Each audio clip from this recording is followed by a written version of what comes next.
Let me introduce first myself. I am Technical Sergeant Rocky M. Sanchez, 816469, Infantry, Philippine Army. A native of Patnongan, Antique and presently residing at Barangay Kubay, Haro, Iloilo City. Presently designated as Operation NCO of 602nd Antique Community Defense Center, 6th Regional Community Defense Group, Army Reserve Command. At the same time, the Chief Clerk of University of Antique Main Campus ROTC Unit.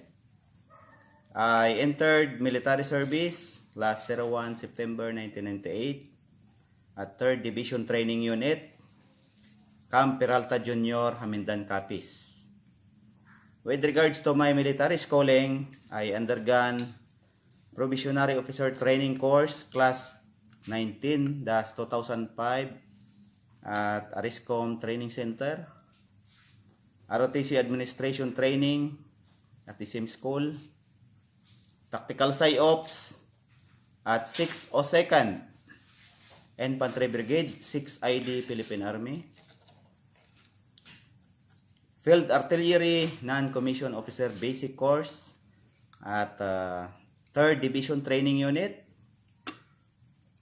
3 ID Philippine Army, Infantry NCO Advanced Course at Combat Arms School, Training and Doctrine Command, Philippine Army.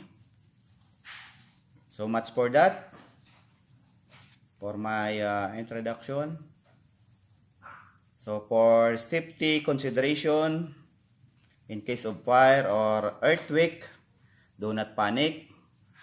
Find your way calmly and stay away from this building, or apply the drop, cover, and hold.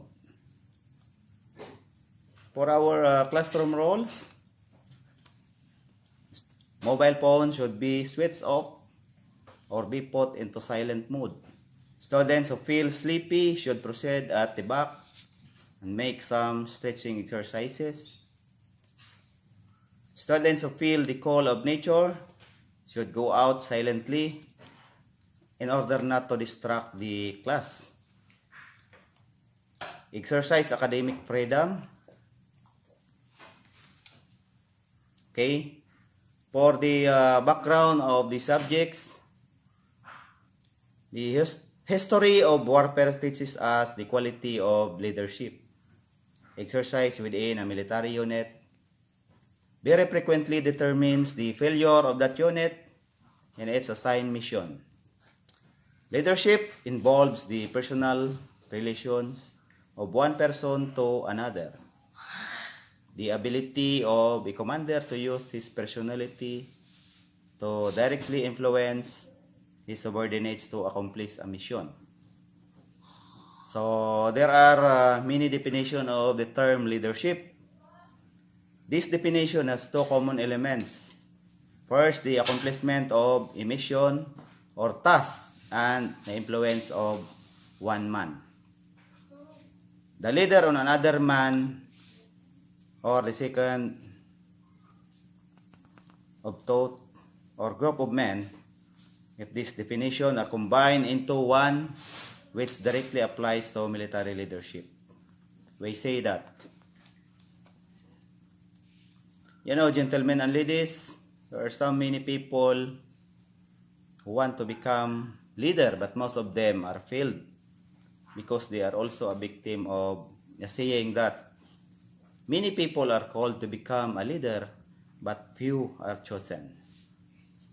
So this morning, gentlemen and ladies, my topic is all about military leadership. My lesson objectives are as follows. So define military leadership, to interpret and explain the traits and principles of leadership, as well as the indicators of leaders and framework of military leadership. So the scope of my presentation are as follows. Definition of military leadership. What is 11 principles of leadership? What is 14 traits of leadership? Two basic responsibilities of a leader. Roles of military leader, and the last is the leadership framework.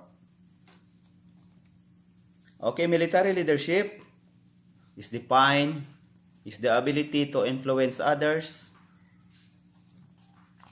directing them towards the accomplishment of a mission. In military organization or in a military parlance, leadership is very important because without leadership, the unit is not guided or no direction at all. So that's why leadership is very crucial or important to the military organization. Okay, next, we define the principles of leadership. Fundamental guidelines for the selection of appropriate actions and orders in the exercise of the command. So leaders are guided by these principles by simply internalize or applying those principles of leadership. So as a military leader, this is our Bible, or what we call this dictionary, serve as a guide to the leaders. So next, the traits of leadership.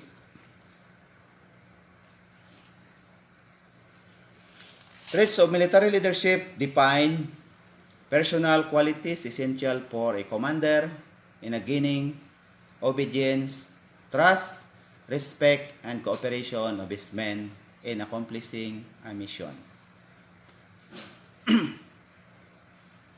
So, principles of leadership. These are the principles of leadership. First, know yourself and seek self-improvement. Next, be technically and tactically proficient. Third, seek responsibility and take responsibility for your action.